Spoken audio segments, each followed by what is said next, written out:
That feels like a sign.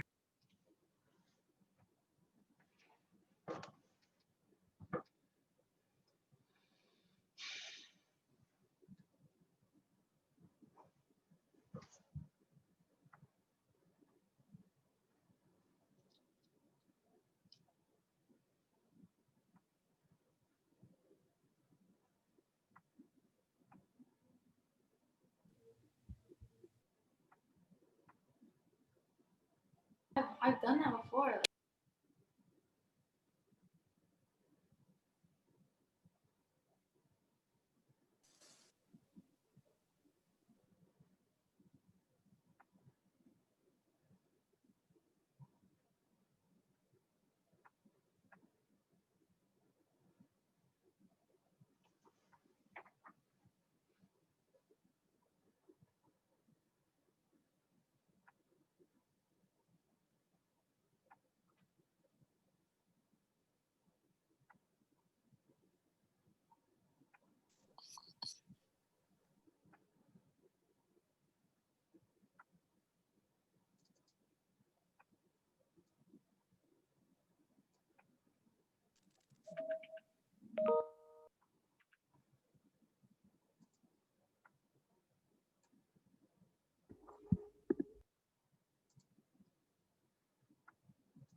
Somebody make a chicken quesadilla from Taco.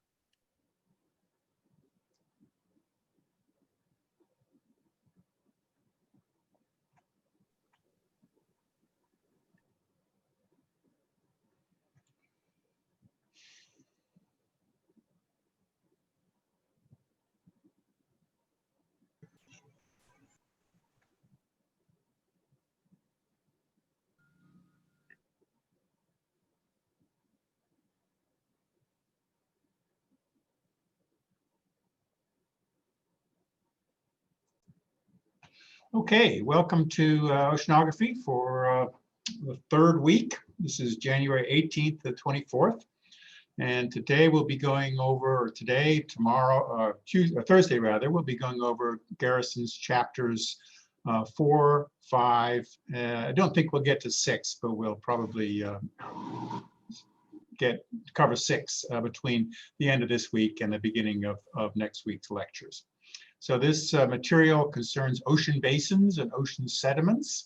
And so we're going to be taking a look at the physical shapes of the oceans and the way in which we understand different features in these oceans and what they signify for the geologic processes and the biological processes that are giving rise to our current oceans.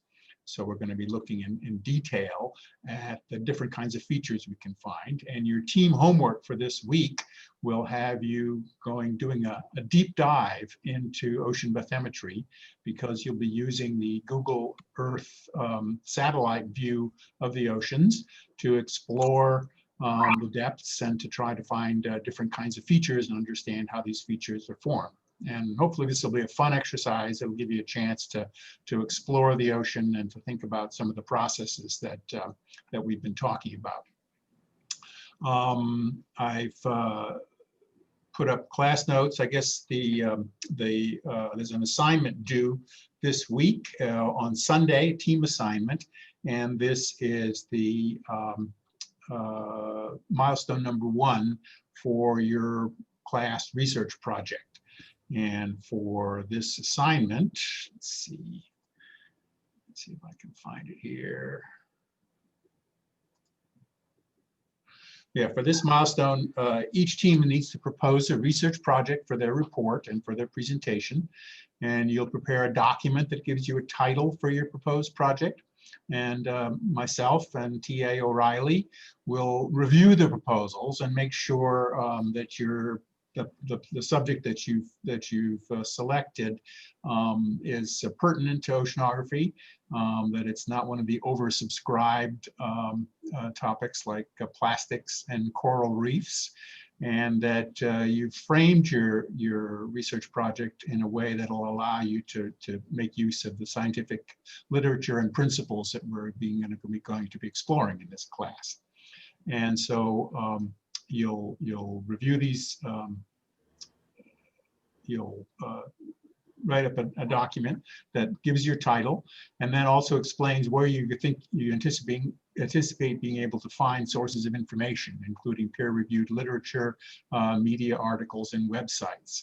And we're going to do a team exercise on Thursday that'll have you going to use the Web of Science and looking at different sources of information through that medium of access. And you're also going to be asked to look at the overarching themes that we're exploring in this class. And I'll just bring these up so we can talk about them. So the overarching themes for this class are, and what you should be considering in your research project, are the scientific principles involved in your topic. And so your topic must pertain to oceanography, and you must consider what you're going to explore, how the topics of oceanography, the concepts that we discuss in this class, overlap with your research.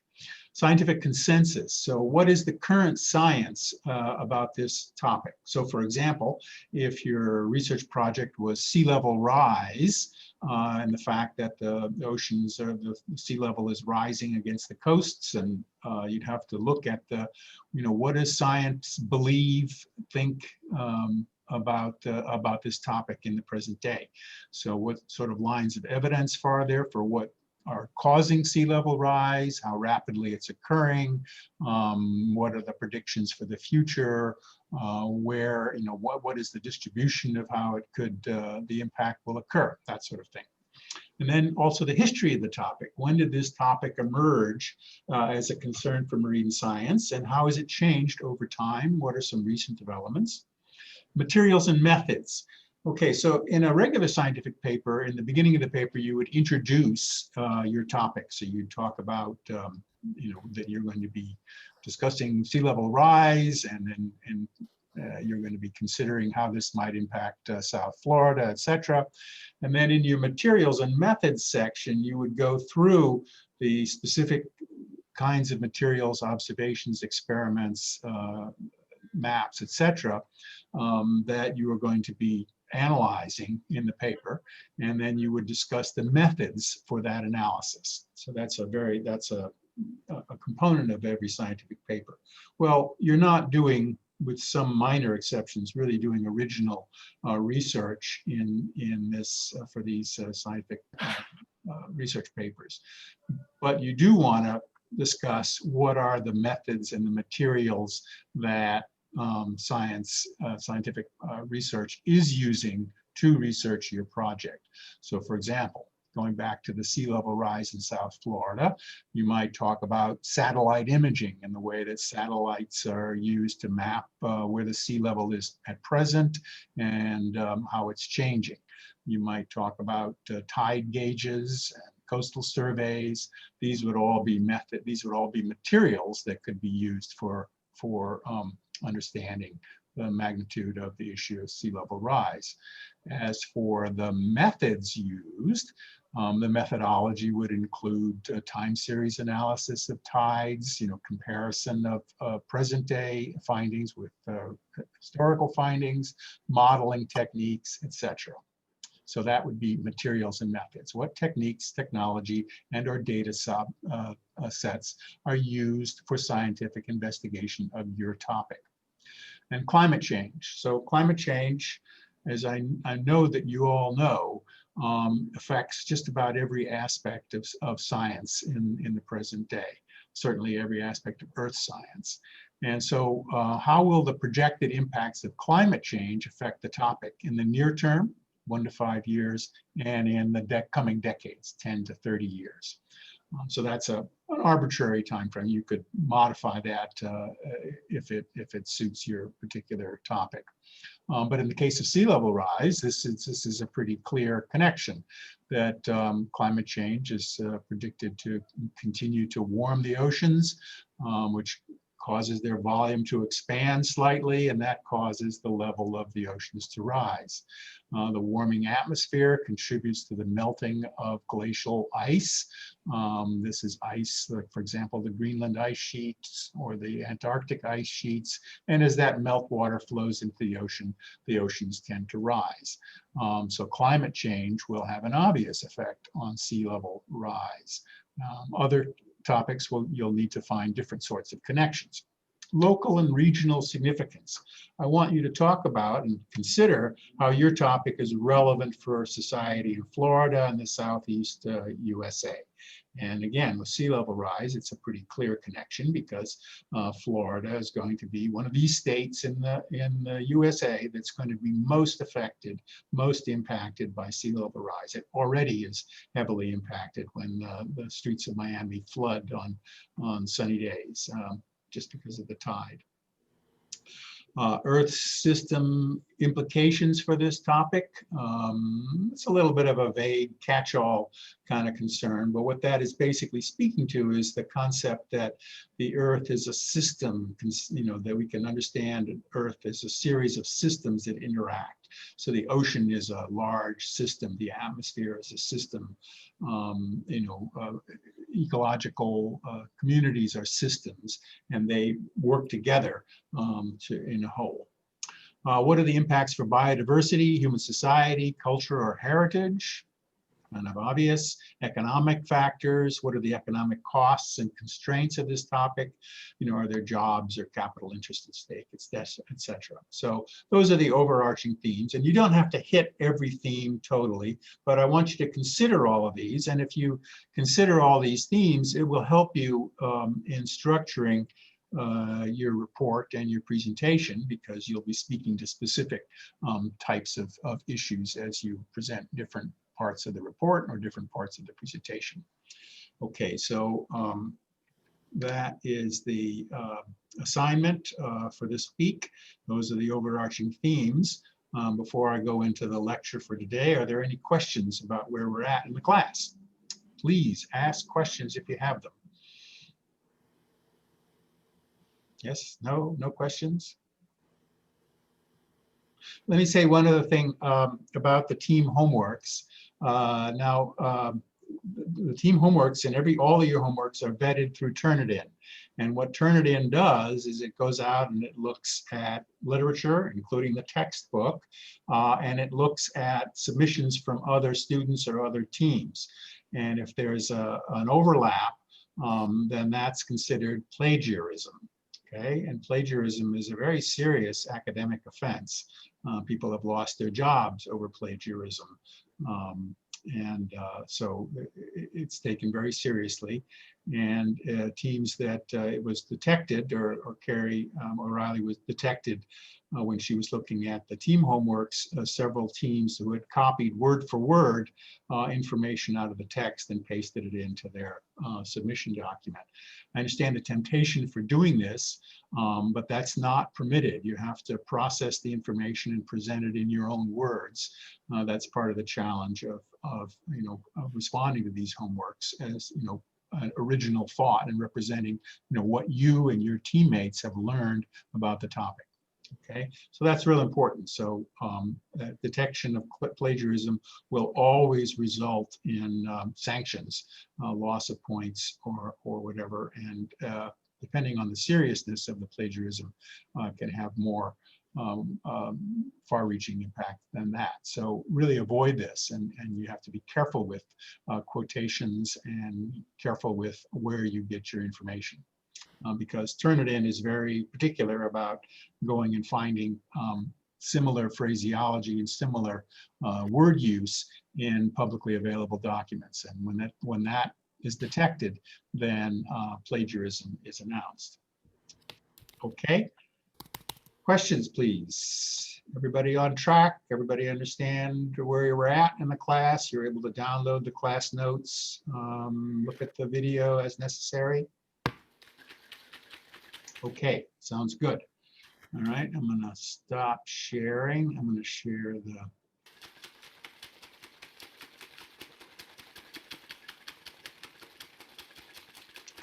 okay, so this is week 3. We're going to be looking at ocean basins, chapter 4 in Garrison, and ocean sediments, chapter 5 in Garrison's textbook.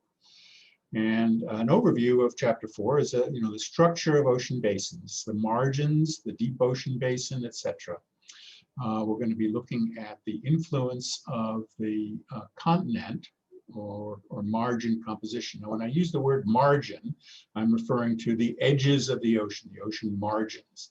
And this is a buzzword that oceanographers throw around a lot, margins, because the type of margin and the way in which the ocean is hemmed in by the continents speaks directly to the formation processes. So we have very different ocean margins in the Atlantic Ocean from the ocean margins present in the Pacific Ocean. Thinking back to our lecture on plate tectonics, it's clear why that happens. The ocean basin of the Atlantic Ocean was formed because the continent of Pangaea rifted apart, opened up and spread between Europe and Asia and Africa, and then North America and South America to the west. So a new ocean basin formed.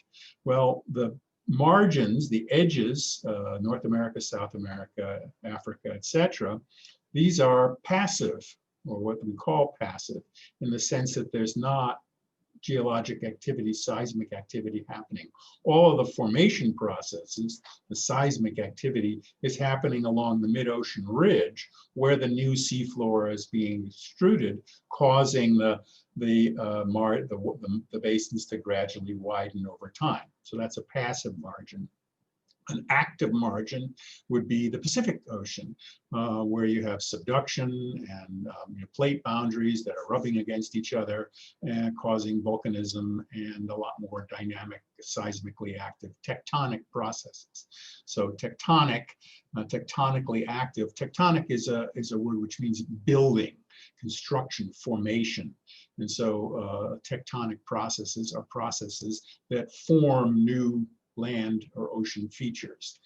So a tectonically active process is formation of new ocean crusts. Another one would be volcanic island formation over a hotspot, subduction zones. These are all tectonically active formation processes. So tectonically active means that new things, new landforms, new ocean forms are being created.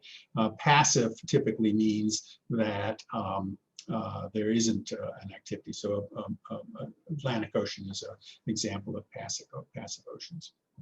The deep ocean floor, so 72% of the ocean, of the Earth's surface is covered with ocean, and about 70% of that ocean is deep ocean. And so we'll be thinking about, the characteristics of this very distant, remote realm about which we don't know nearly as much as we do about land, and are constantly in the process of learning. We'll look at tools and techniques for studying the ocean. So a super important concept is this concept of bathymetry. So bathymetry is a bathy, meaning depth, bathyscaphe, bathysphere. Those are deep things, and metry meaning measurement. So bathymetry is a compound word meaning the measurement of depth. And we define bathymetry as the mapping of the ocean depths. Well, we'll see that the ocean, and you'll see certainly in your exercise today, and we saw a little bit last week, that the ocean comprises many distinct features, and their bathymetric shapes, as we look at them in maps, as we learn to interpret bathymetry, we can get an indication of the types of features, and from knowing the types of features, how they formed. Bathymetry used to be done by lead line and precision depth recorders, and nowadays it's done with swath mapping and satellite imaging. I'll explain more about swath mapping, etc. The conventions of a classic bathymetric chart are contour intervals and coloration. And the bathymetric chart, as I said, provides a basic look at the processes that are shaping continental margins. So what I'm going to do now, if it succeeds, is an exercise showing how bathymetric charts, the origin of bathymetric charts, and an introduction to the process of contouring. As we said, we're going to do this by looking at a make-believe log from a make-believe ship that would have been collected in 1822. And so here's the log. I put the title up here. I used to give this exercise as a team exercise. Because of scheduling, I'm not going to do it as a team exercise, but we're going to do it in class over the next 10 minutes or so. So this is the log. What is a log? A log is a couple things. A log is the way that ships used to measure their speed. So they would throw a log or a piece of wood over the side of the ship, and it was attached to a line, and the line would run out as the log stayed in the water. And so they would measure the amount of time. There was a fixed amount of time, 1 minute of time, and they would let using an hourglass, they'd watch for the sand to run out of the hourglass, and then at precisely 1 minute, they'd stop the line running out, and they would count the number of knots in the line, and that gave them an indication of how fast the ship was going. So our convention of referring to speed at sea as knots, and you'll see knots when they're talking about how fast hurricanes are going or how fast ships are going. That knot, K-N-O-T, comes from this practice of measuring speed with a log. And a log also meant, so that when they did that, you measure your speed, you would write down, okay, on such and such a time, in such and such a place, the ship was making 3 knots, 6 knots, whatever, in a northeasterly direction. So every time there was an entry in the log made, the log was also this written record. So here's the log of the Seminole for July the 14th, 1822. And so what's happened here? The ship has discovered flocks of seabirds, mostly boobies, but also gulls, frigate pairs, and a group of puffins nesting on a small promontory of rock in the breaking surf. The position is fixed at 172 degrees, 4 minutes, 30 seconds west by 0 degrees, 5 minutes, 0 seconds south by sightings on Antares and Canopus at midnight, and confirmed with a noon sight today. Well, what's conferred by this information? So the position is fixed at 172 degrees west. So that means they're somewhere far to the west. Right now, our position is about 90 degrees west. Actually, we're about 89 degrees, 88 degrees west here in Florida. So 172 degrees is, almost 100 degrees further to the west. That puts it in the middle of the Pacific Ocean somewhere. So that's 172 degrees west by 0 degrees, 5 minutes, 0 seconds south.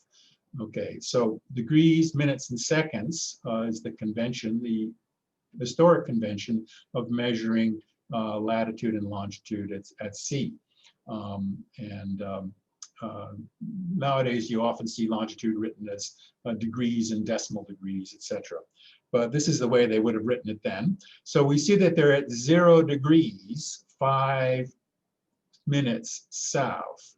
What does that mean? 0 degrees would put them at the equator, and 5 minutes south would mean they're just south of the equator. So they've fixed their positions. How do they get their positions? Well, they do sightings. sightings with a sextant on stars, Antares and Canopus. So these are prominent stars, and the navigator of the ship would have a law or an almanac or an index that would tell him or her, him in those days, where the star could be expected to be found, and what a certain angle to that star above the horizon at a certain time of day, what that would indicate. So sightings on heavenly bodies were one way of fixing position. And then there was also to fix your position by taking a noon sight, which means looking at the attitude of the elevation of the sun over the horizon at precisely noon at its highest point in the sky. So that's how they confirm the latitude, of course, is fixed by, the longitude is fixed by time. So the wind being moderate from the east-southeast, the launch, so the launch is a small boat, was able to complete a survey of southerly transects just before 7 bells. So bells is how they measure time on a ship. And what they've done, what they're reporting, is that they launched their little boat, and then the boat went out and did surveys of this rocky promontory and its surrounding features. Okay. And they're puzzled by the contours of this feature, and they want to think about how it was formed. And so they're going to use the big winch and the 600 fathom line to find the deeper regions. So they went with their lead line, and they were able to measure the shallower portions of this feature that they found. Weather continues fair, glass rising slightly. With a glass rising slightly, that would be the barometer. So a rising barometer increasing by barometric pressure would tend to mean good weather. The wind is coming from the east. So that these are just sort of observations that you would see in a typical ship log. And again, I've made this as an imaginary log for the purposes of our exercise. Okay, so the little boat has gone out, and they've used a lead line. So here's a picture of a lead line. There's a lead at the end of this line, and then there are markings to indicate different distances along the line. Most of the measurements are going to be in fathoms, and a fathom is 6 feet, which is approximately the span between the arm span of an adult human, maybe a little bit less, but about 6 feet. And so fathoms is the way that you would measure that depth. And the other thing about these lead lines, and so these markers probably indicate 10 fathoms, 20 fathoms, and so forth. And the end of the lead line would typically have a little hollow depression in it, and into that little depression they would put some tar or some tallow, some sticky substance, so when the lead line hit the bottom, they would recover a bit of the material that was on the bottom. And this is important because when you're doing a lead line survey, what the ships are always trying to find is a good solid bottom, a good hard bottom, a sea bottom, so that they have a good place to put their anchor and something solid to set their anchor in. Okay, so the small boat has gone out, and they've done a series of transects, straight line distances, and they've dropped their lead line at these different points. They've recorded their position at each of the points, and they've come back with this little log. Okay, so here's the log and the exercise for the students. So here, what do they say? So these numbers here are fathoms, and then the little notation here is what they found attached to the end of the lead. So hard bottom, sand and shells, sandstone, sand, etc. Hard. These are little notations about the bottom. So everywhere they're finding sand, stone, hard bottom on this feature. So that's one thing to notice. The other thing is that outside of this series of measurements, so we've got 1, 2, 3, 4, 5, and then 1, 2, 3, 4, 5. Outside of these 5 measurements, they can't find the bottom with a 100 fathom line. So they've got a line which is 600 feet long, and it's the bottom is too deep. The water is too deep for them to hit the bottom. So there must be something deeper. So this is a little collection of measurements made there. So what we're going to do then is we're going to mark, hopefully this pen works, we're going to mark the positions on this chart. So we'll start by writing down 0 degrees. Come on. 0 degrees 5 minutes and 0 seconds. That's there. And here is 15 seconds. Here is 30 seconds. 45. Now our minutes change. 6, 0, 15, and 30. So these lines here correspond to this measurement. So these are the lines of latitude. Now what do we see here? As we go further south, the numbers get bigger, right? That's because we're going south of the equator. The latitude, the south latitude, is increasing as we go south. That's the opposite of what we would see in the northern hemisphere. Okay, so that's one point. All right, well, let's go ahead and label the lines of longitude. So we're at 172, 5 minutes and 0 seconds. And here is, and then we're going west, so the numbers are getting smaller in this direction. So the west is from right to left, and east is from left to right. So because we're recording the west longitude, as we go westward or eastward rather, the numbers get smaller. So the next number is 445, 430, 15, 3 minutes,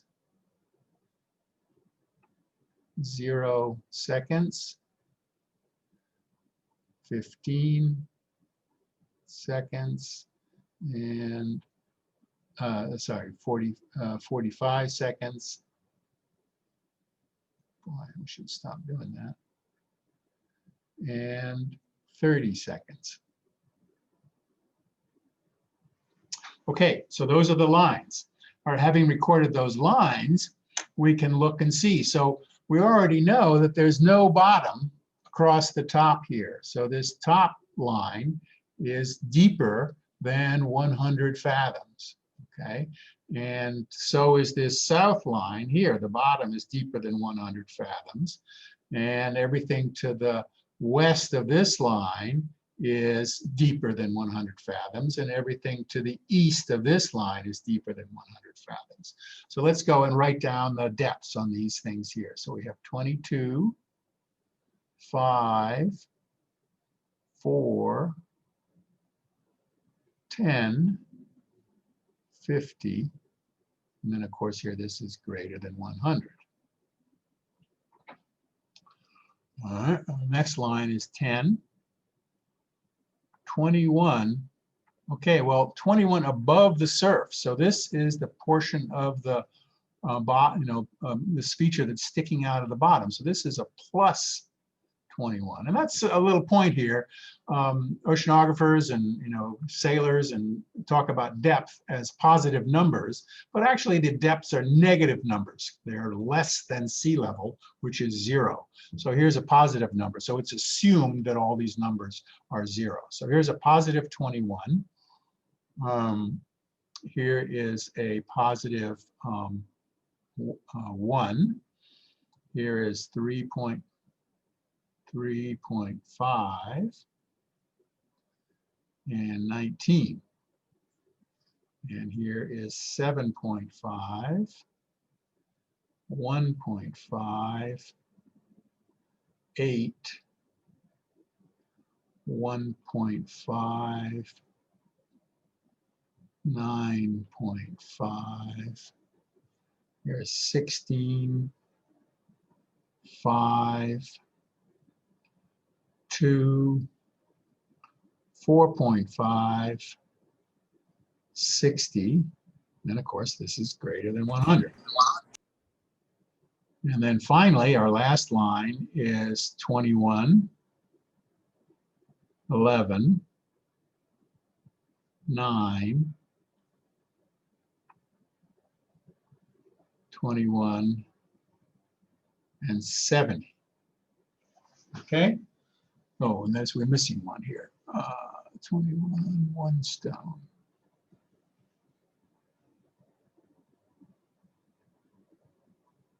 All right, so our job now is to make the bathymetric contours of this feature and see if we can use these bathymetric contours to understand what kind of feature this is. Now we're cheating a little bit, obviously. This would be a much more involved task.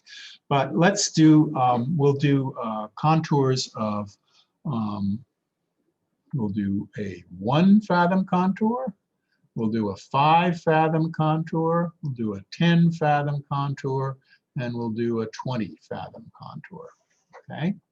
So these will be depths of 1, 5, 10, and 20. So 1 fathom, we find 1 fathom here. So we know that here there has to be, starting at this point, there has to be a 1 fathom. So we want to go to the next. Well, 4 is greater than 1 fathom, so it has to be, the 1 fathom line has to be inside that line, but the portion sticking up has to be outside of this line. It comes pretty close to that, and then goes back around there. So there's the 1 fathom line with this promontory sticking up in the middle, okay? All right, how about the 5 fathom line? So here's a 5 fathom line that has to go outside here, inside there, outside here, just a little bit outside there, somewhere between there and there, through this line,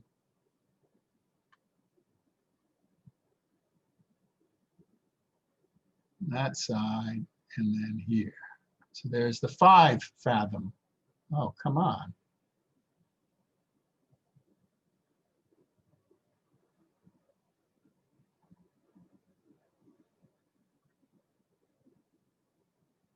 So there's the 5 fathom line. And the 10 fathom line does the same thing. We find a place that's 10. 10 has to be, the line has to go somewhere, but close to the 5. Has to go through this number.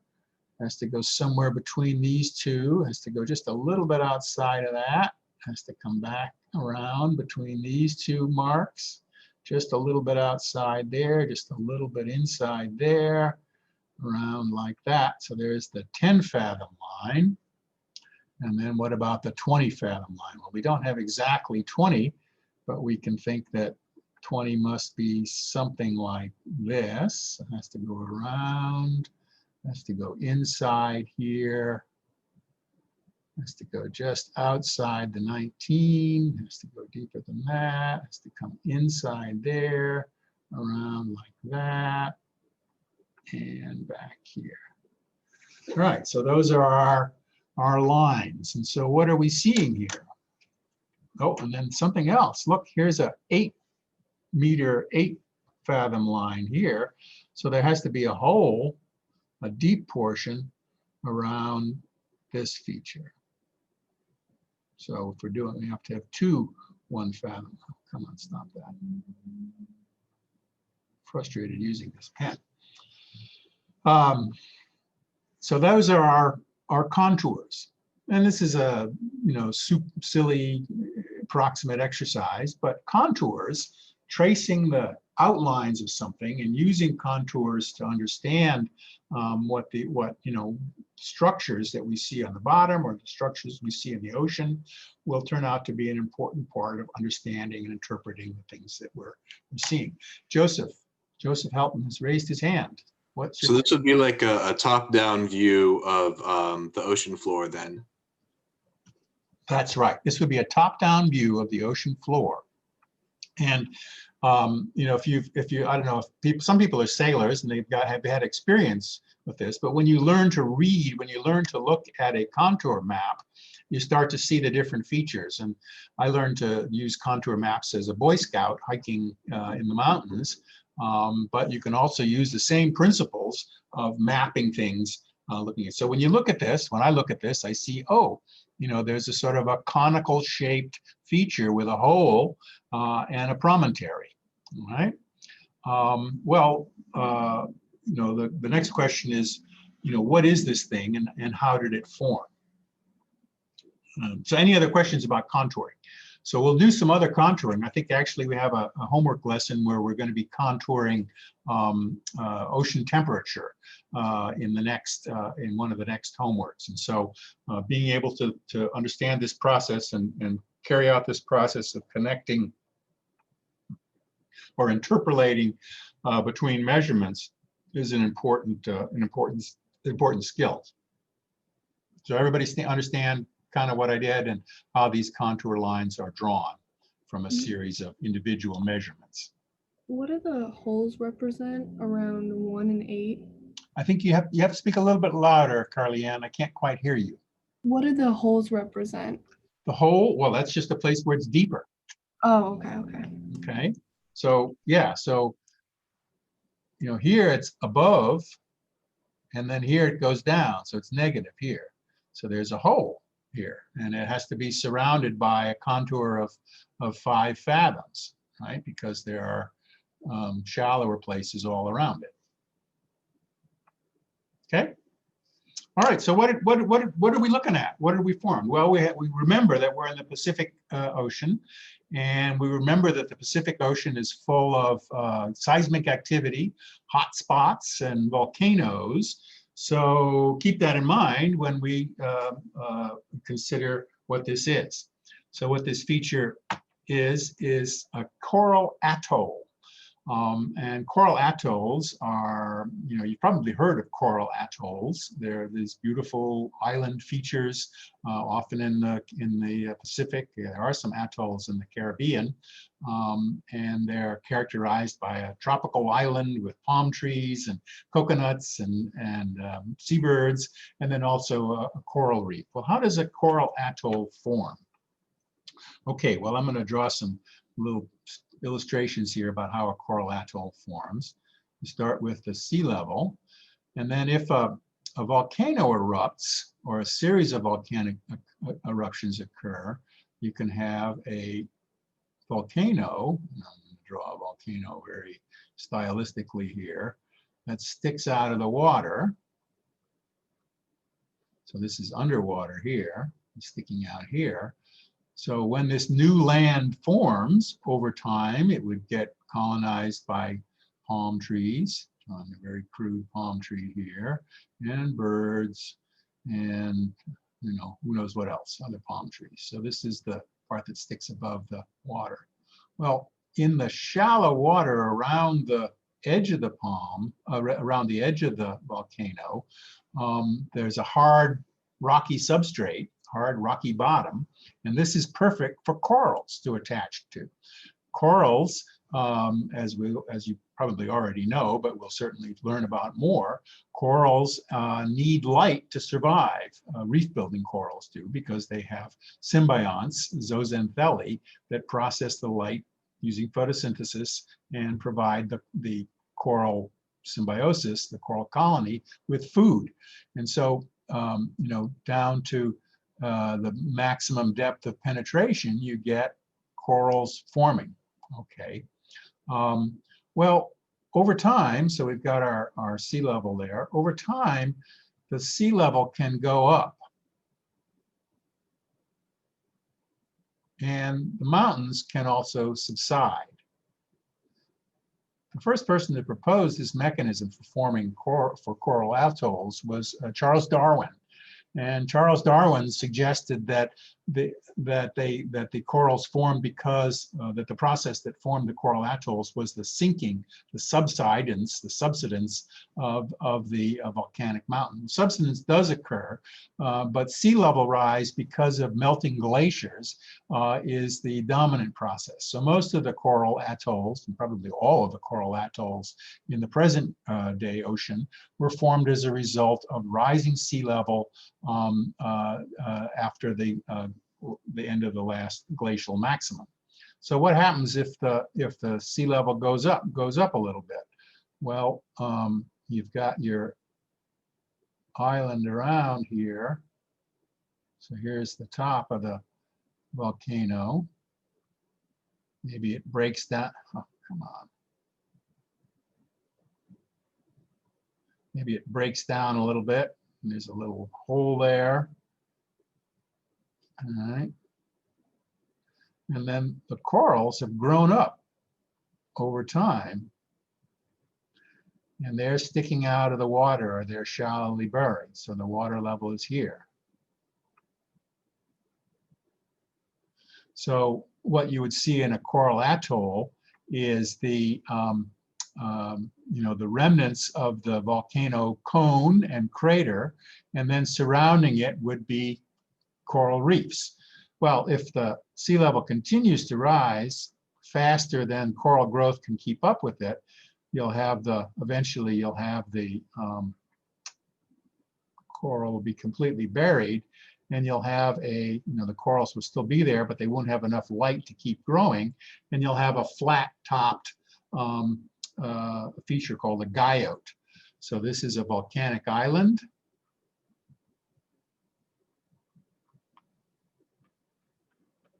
This is a coral atoll.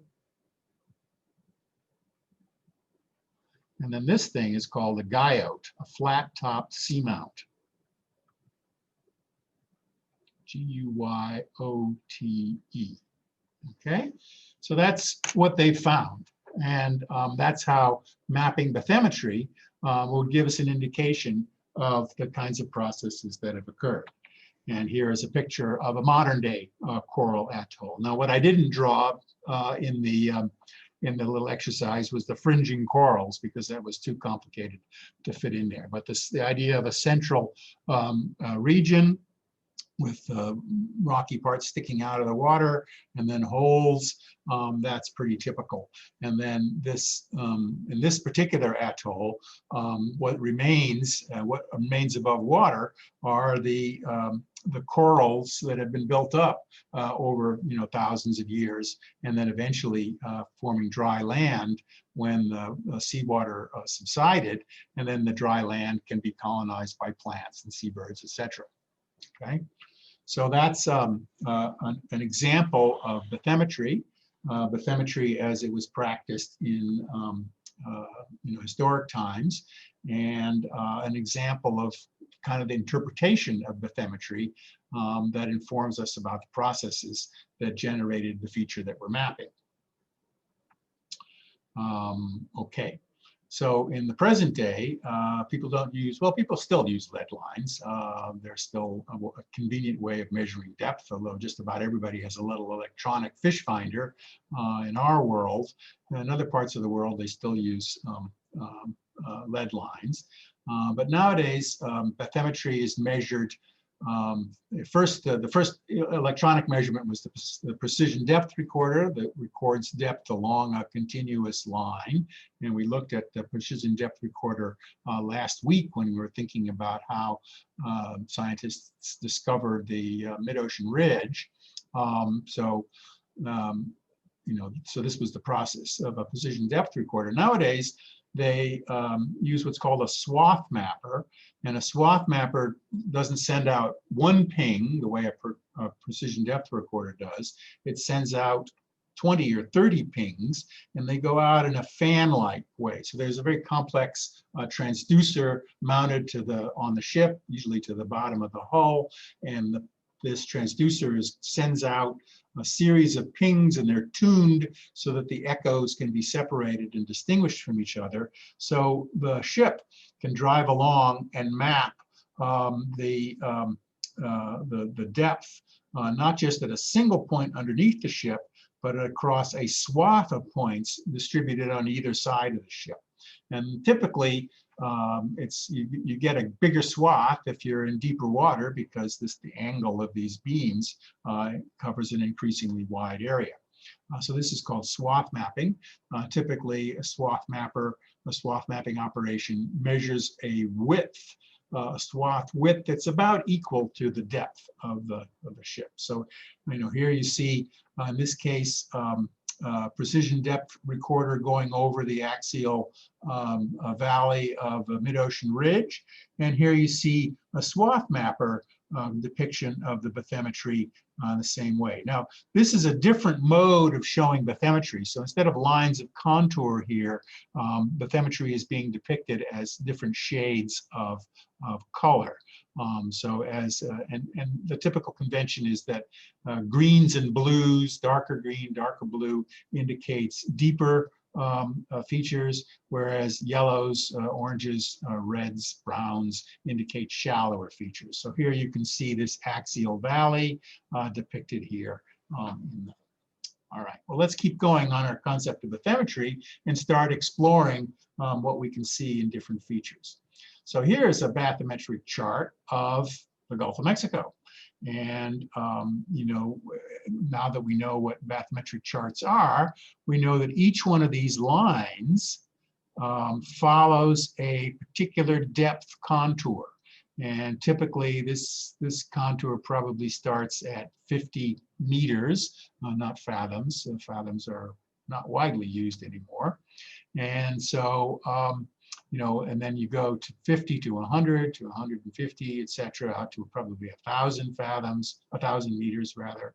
And so each one of these lines traces that. Well, in some parts, if we look in more detail here, we can see that some portions, some places, the lines are pretty smooth and distinct. So that there, you know, there's a continuous contour of depth along a long stretch. In other parts of the ocean, we can see that the lines of contour are much more elaborate, much more intricate, and there are many more of these closed features, valleys, rifts, and so forth. And as we look here, you know, we can start to pick out features, and we can see here, for example, a feature that would indicate. So if we look at this feature in detail, and we'll come back at this, this means that because it dips in like that, that means that the water is going shallower, the depth is getting shallower along this line. And likewise here. So what this is indicating is a canyon in the ocean bottom, a canyon that extends, you know, several hundred kilometers from the northwest to the southeast. Okay, so these are examples of bathymetric charts. And yeah, we look here at the bathymetric chart of the central Gulf of Mexico, and we can see that it's quite different from the bathymetric chart of the eastern Gulf of Mexico. We'll get more on that in a little bit here. But we can see in this feature several descriptions of the margins. And the descriptions of the margins that we want to know about here are the continental shelf, the continental slope, and the abyssal plain. Okay. Well, the continental shelf is this shelf-like feature that extends from the waterline out into deeper water.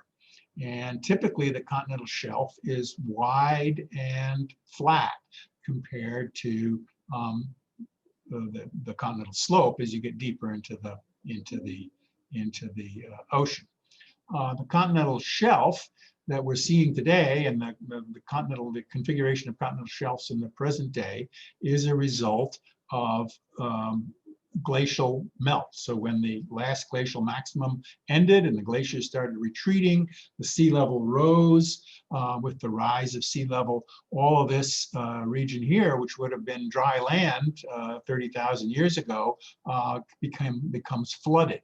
And so the continental shelves are typically wide and flat, particularly on passive margins, margins where there isn't tectonic activity, because all that's happening is a coastal plain is, geologic term, being alternately flooded and exposed. So this is the continental shelf, and the continental shelf is very important. So here are some very important, and I'll talk about continental shelves a little bit in a second, but here are some basic ocean floor characterizations. So the continental margin, and again we're looking at a passive margin, so this would be an Atlantic type ocean basin. So there's a continental margin, and the continental shelf is wide and flat. And then there's a slope, a shelf break and a slope, and then a continental rise, and then the abyss, the abyssal plain. Okay, and you'll see that there's sediments laid down on both the shelf and the slope. There's sediments everywhere, but the sediments are thickest on the shelf, and they're thickest on the abyss, the abyssal plain, the continental rise. So a couple things to notice about the thickness of the sediments, and we'll be getting more on that later. The thickness of the sediments decreases as we move towards the ocean ridge. Okay, and why would that be? Well, the ocean sediments, the sediments at the bottom of the ocean, are the result of an accumulation of material that washes off of the land for the most part and sinks to the bottom of the ocean. And this process very, very gradually, at like millimeters per year, tends to cause the bottom, or the pile of sediments on the bottom, to gradually increase over time. Well, the oldest, in this scenario here, the oldest ocean crust is the one closest to the continents, and the newest ocean crust is the ocean crust closest to the seafloor spreading center, the ocean ridge. And so the older crust will have had more time to accumulate sediments, so the sediments will be much thicker in this region of the ocean. Something else I have to point out is that these elevations are vastly exaggerated. The slopes are, less than a degree. So the continental shelf typically has about a, less than 1 degree slope. The continental slope is, about 4 to 5 degrees, and then the abyss is quite flat. The abyssal plain is flat for hundreds, thousands of kilometers. So these are the different features: deep ocean basin, continental margin, for an Atlantic type basin. Questions about that? Okay, so let's go into the individual features, and we'll look a little bit at those. So the continental shelf is flat. It's got, usually about 1% of the slope. It's broad. About 5% of the ocean, typically about 5% of the ocean is continental shelves. Typically, it's the seabed out to 125 meters depth. 125 to 200 meters is sort of the edge of the shelf. In the Atlantic, on the Atlantic seaboard, the continental shelf extends as much as 350 kilometers offshore. The Gulf of Mexico has also got a broad shelf, but it's not quite as broad as it is in the Gulf of Mexico. The characteristics are determined by how close the shelves are to plate boundaries. So in the Pacific, you're going to get shallower continental shelves generally, because the Pacific margins tend to be more accurate. There's also the shape of the continental shelves influences the direction of currents, and the sediments draining from the continents tend to accumulate most on these shelves. So the Gulf of Mexico is a particular sort of continent because for the last 100 million years or so, since the Gulf has been a distinct feature, most of the erosional material from the Rocky Mountains, from the Appalachians, has been wearing down in rivers and being carried from rivers offshore. So the sediment burden in the Gulf of Mexico is particularly thick. There can be as much as 10 to 20 kilometers of sediment thickness that's accumulated in the Gulf of Mexico. The continental shelves are very important. They tend to be the most productive regions of the ocean, and that's where most of the fishing, most of the biological resources are found. The continental shelves are ephemeral features. They're not permanent. They're exposed, they're covered during glacial cycles. So as the sea level rises over the next a century or so, we should expect the continental shelf to get broader at the expense of what is the current coastline. So that's the continental shelf. Continental margins, as I said, there are two types of margins, passive Atlantic type margins, and they face into diverging plates. There's typically very little earthquake or volcanic activity associated with passive margins, although there can be landslides or mudslides, and these are very important. Active margins, Pacific type margins, are located near the edges of converging or diverging plates or transgressing plates. Active margins are the sites of volcanic and earthquake activity. Gulf of Mexico is passive. There's no plate boundary, but it's active because its slope has been tectonically altered to the deformation of a salt layer, and I'll talk about that a lot more.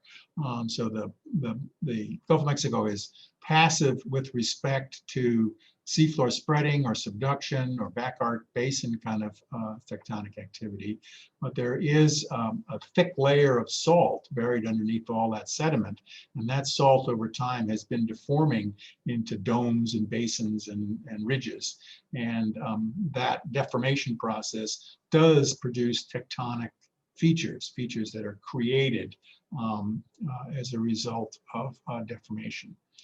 So the Gulf of Mexico is a passive margin, but it's a tectonically active region. The continental slope is the transition from the shelf to the deep ocean floor. It begins at what's called the shelf break, which is about 140 meters on most margins. The Gulf of Mexico, the shelf break is more like 180, 200 meters. The slope of the shelf, 3 to 4 degrees. Now that's not very steep as slopes go. Like a 4-degree slope, that's probably like the road that goes up past the bookstore towards Tennessee. That's probably got about a 3-degree slope. So that's kind of what the continental slope is. There are much steeper margins called escarpments, which have slopes of 25 degrees or more, and I'm going to show you the Florida escarpment here in a minute. And so typically the continental shelf is the transition between the lower limits of light penetration, which allows for primary production, and the deep sea, which is so deep that light doesn't penetrate there. So the continental slope is the transitional boundary between those two features.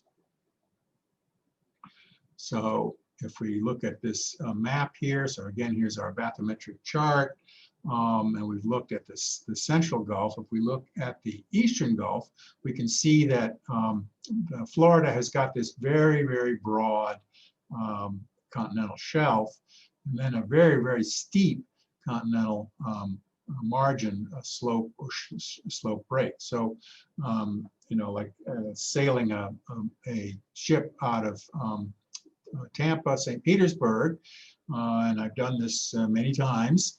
You have to go, we're trying to find deep water. A lot of times when we come out from on a ship, we're trying to get into water that's deep enough to test our equipment. And so we're looking for water that's 30, 40 meters deep. Sometimes we have to drive the ship for many hours to get out to where the water starts getting deep.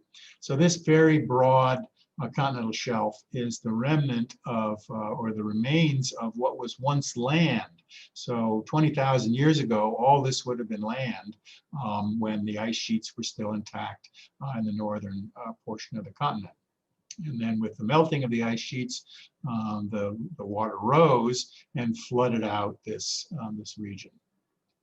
Then there's this very steep boundary here. And you can see that there's a real difference in character between the eastern Gulf, the Florida margin, and the central and western Gulf.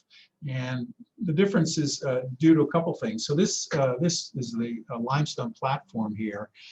This is similar in geologic origin to the Yucatan platform. So there's a whole series of carbonate platforms, which originally formed about 190 million years ago. And there were seaways that opened up between these regions. It wasn't until mid-Cretaceous that the Florida Peninsula finally joined up permanently with the rest of North America. So this is a different feature from this feature here. And this feature here is the oldest portion of the Gulf of Mexico. So this is the older Gulf.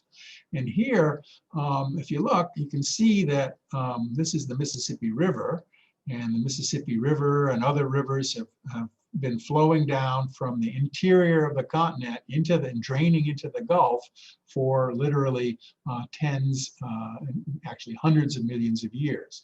And so all of the sediments that have eroded from the mountains and the land and everything in the interior of the continent have eventually ended up in this central portion of the Gulf.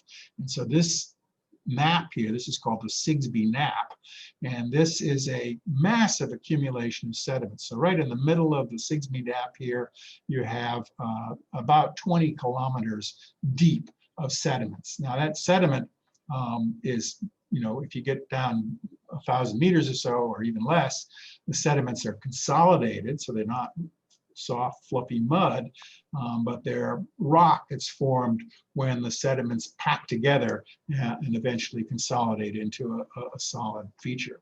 So sedimentary rock, the sedimentary rock layers in the Gulf of Mexico are exceptionally deep.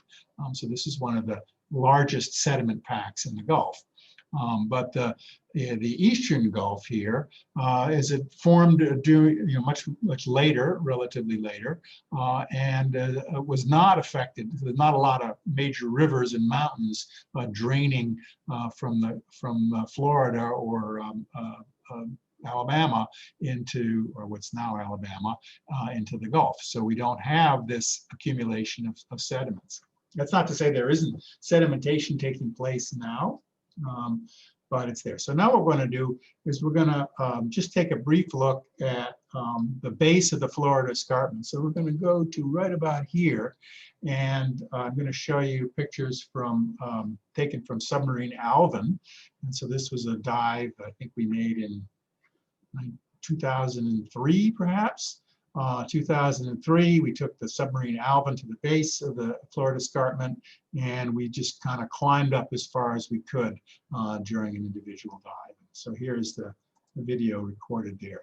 And you can see that this is this consolidated sediments, and you can see this sort of white, fluffy, flocculent material.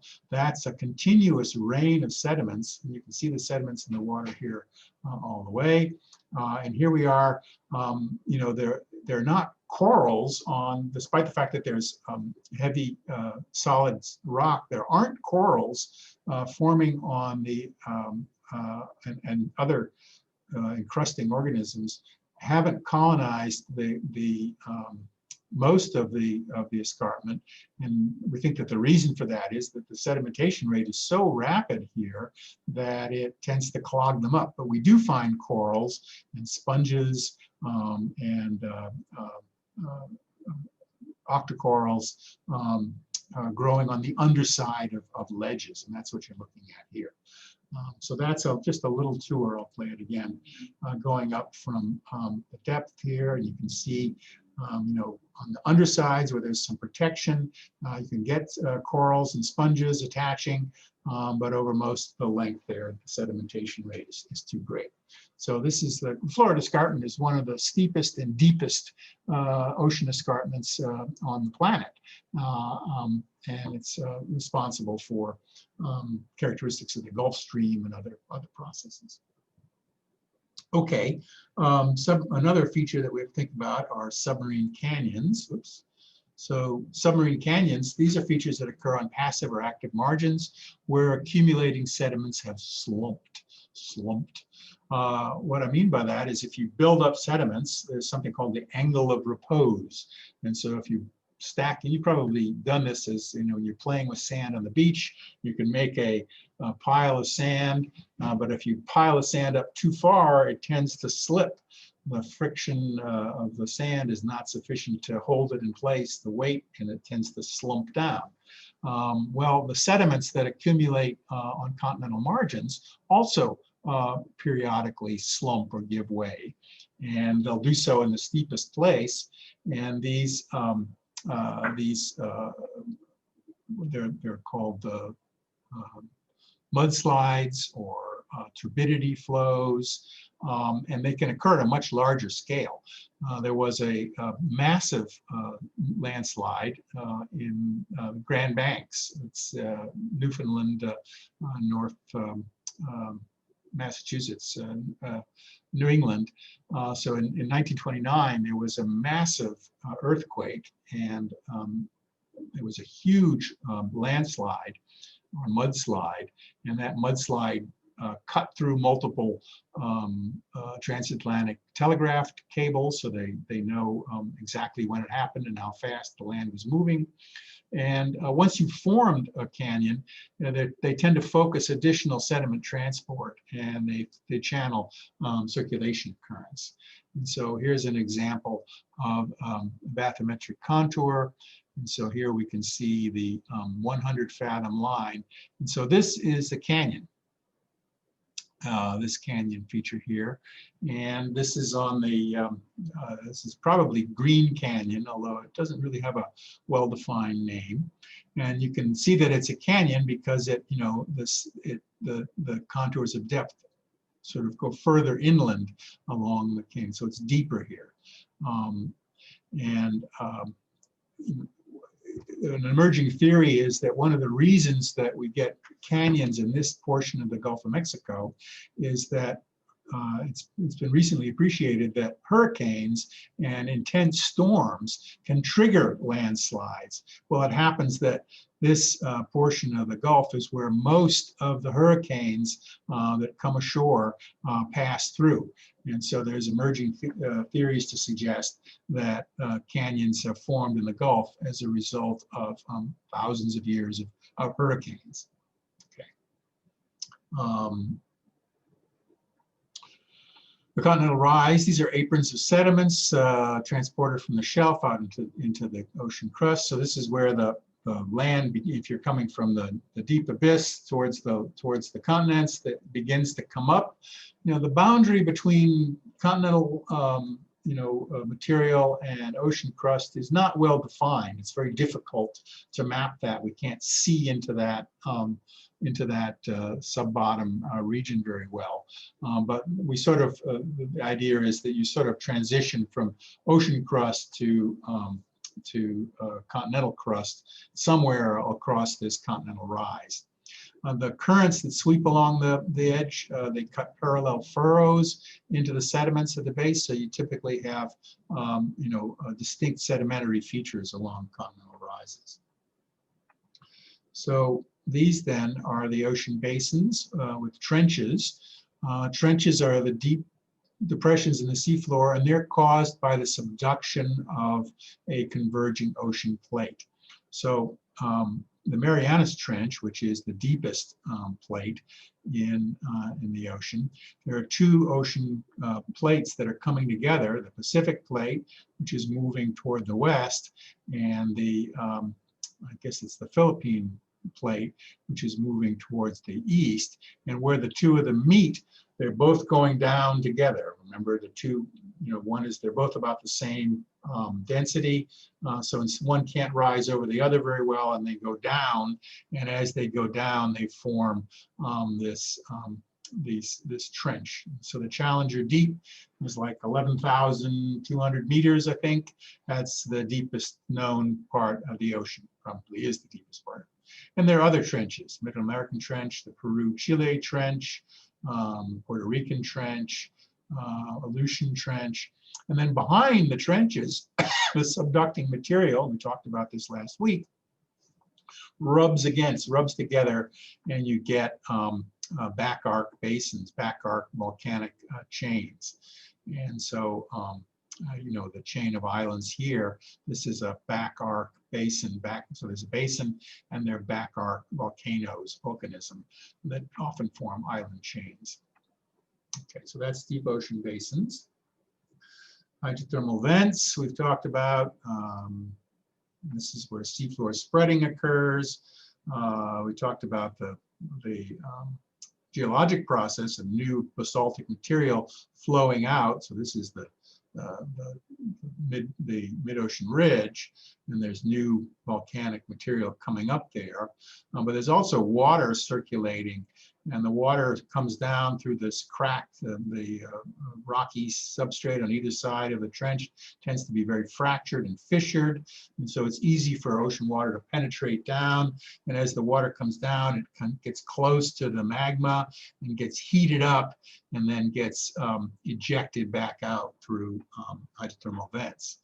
And you typically see in hydrothermal vents precipitating minerals. They give the smoky material, the smoky characteristic. This is not smoke. What this is precipitate. And black smoke is a material that contains polymetallic sulfides, and so it tends to be dark in color, black smokers. And there are also gypsum features that are sort of white smokers. And so here's chimneys that form. So this is these are precipitate that accumulates into these chimney-like features. And here we're gonna just show a little video. This is the Juan de Fuca hydrothermal vent series. And this is a site called Strawberry Fields where we've conducted. So here we are, and you can see the hot water coming out of this chimney here. You can see that it's schliering. You see this sort of blurriness, and that's because of the difference in temperature. And then as we zoom in, this mass of Regia tube worms, these aren't the same tube worms as were found at the Galapagos. They're a different species, but they are very similar in that they have this plume of branchial material, and the tube worm is making a living by absorbing some of these sulfides out of the water, and they get right close to this super hot water. This water coming out here, when it exits the bottom, I've measured this water temperature. The temperature is about 290 degrees Celsius, incredibly hot. But just a few inches away, it mixes with seawater, and so these worms can tolerate that without getting cooked. And you can see the tube worms here. Then there are also these albanellid worms, paralbanellid worms, and these worms are actually able to tolerate higher temperatures than the tube worms, and they make a living by browsing bacteria and other detritus off the sea floor. There's one other feature here. Maybe I'll just briefly mention it, and we'll get back to that when we talk about hydrothermal vent animals more. And that's so you see here. So look at the size of the material that's been generated here. Each of these worms is about just about an inch thick, and somewhere a foot to 18 inches long. And they have these luxuriant plumes. You see these white little stringy things here? What these are, and we didn't know about this until we took images, and then my colleague Verena Tunnicliffe, I took still pictures of these things, and then Verena went back and recorded this wonderful video. These are sperm bundles. And so, the tube worms reproduce by egg and sperm, but they are living in such a turbulent environment that if they tried to broadcast sperm and eggs, they would never, the two would never get together. So they've developed this incredible system where there's a packet of sperm on the end of this long mucus string, and they sort of dangle it out there like a fishing line, and eventually it lands on a female or a female portion of a neighboring tube worm, and fertilization can happen that way. Okay. A lot of the determination of ocean depth is by satellite bathymetry, and so most of the Earth has been mapped with satellite ideas. Okay, so here is let's see. So satellite bathymetry looks for difference in gravity based on the attraction of underwater mountains. So these satellites can make exquisitely detailed and precise measurements of gravity, of the gravitational attraction. And by integrating multiple passes, they can resolve features. And so here is an example of a satellite bathymetry. This is just the tip of South America. And what do you see here? You see a deep trench. You can see fractures and fissures. You can see some, other characteristics here, and all this bathymetry. Even though the water depth is 2,000 meters, the satellite was able to resolve the depth sufficiently to distinguish these kinds of features. Okay, well, I'm going to stop the lecture here. I guess we're out of time, but I'll answer any questions. Hope you followed along okay, and figured out about contour lines of bathymetry, contour depths, about different ways of measuring, and what we can learn from looking at the shapes of continental margins and ocean basins.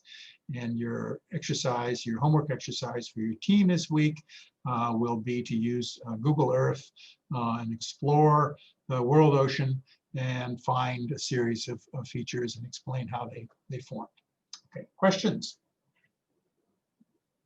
No questions. Some questions.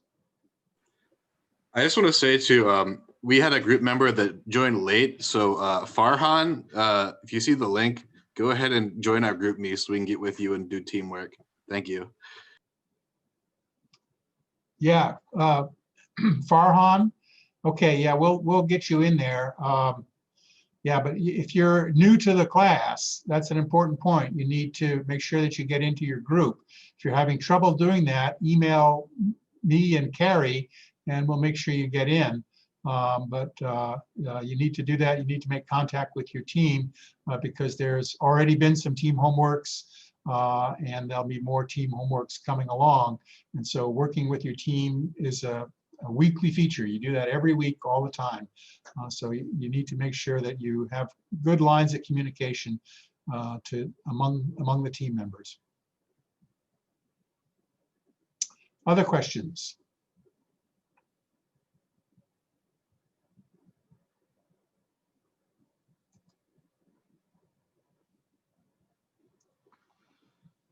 So Joshua says he's still having trouble visualizing the canyon from the bathymetric chart and how to identify stuff like that. All right, well, Joshua, if you want to hang around, I'll go back and show you, try to go through that in a little more detail. All right, Joshua, are you still here? Yeah. Okay, well, hang on, I'll go back and we'll look at that bathymetry there. Okay, so in this chart, this comes from, let's see, where does this come from? Yeah, this chart is taken from right here. Okay, so we know getting closer to land, we know the water has to get shallower, right? Depth has to decrease. If we look in this particular feature, so this is a line of constant depth. And can't tell exactly what this is. This is probably the like the 500 meter line or the 800 meter line, right? Or this one here. So this all along this, the water depth is like 800 meters, okay? And you can see if you just sort of follow along that it's deeper. So that means that it's deeper here than it is here, and it's deeper here than it is here. And so this is like a, if you imagine a canyon cut along this axis, and where the bottom is sort of sloping up and eventually, kind of leveling off up here, but all these lines indicate that the axis of the canyon is trending in this direction, and that this produces a deepening, or the result of this is deeper measurements along this axis. Does that make sense? Yeah, I think I get it now. Yeah, so, well, and then, like here's a feature. Well, what's that? Well, that's a feature called Green Knoll. And that's a salt dome that sticks up, I think it sticks up almost 600 meters above the surrounding water. You can also see that here, there's a feature that's, where the lines of contour are very close together. Well, if the lines of contour are very close together, does that indicate a steep slope or a shallow slope? Steep slope, right? Steep slope, exactly, because you don't have to go as far to get deeper. And so you learn pretty quickly looking at these things, sort of to read into the, what the sort of three-dimensional picture of this thing would be. We can also do it with 3D glasses, colors now, but learning to read a bathymetric chart is a handy technique. Learning to read a contour map is great if you're going hiking, because it can help you find your way. All right, any other questions? Okay, then I'll stop and I had a quick question for you. yeah, Ryan. Yes. I was wondering about the reading quiz for this week. Is that just going to be on chapter 4? Just on chapter 4, yeah. Okay. Thank you. I think most of it is on chapter 4, and I'll have some other questions on chapter 5 and 6 next week. Okay. Okay. Thank you. All right, then. See you on Tuesday. Thank you.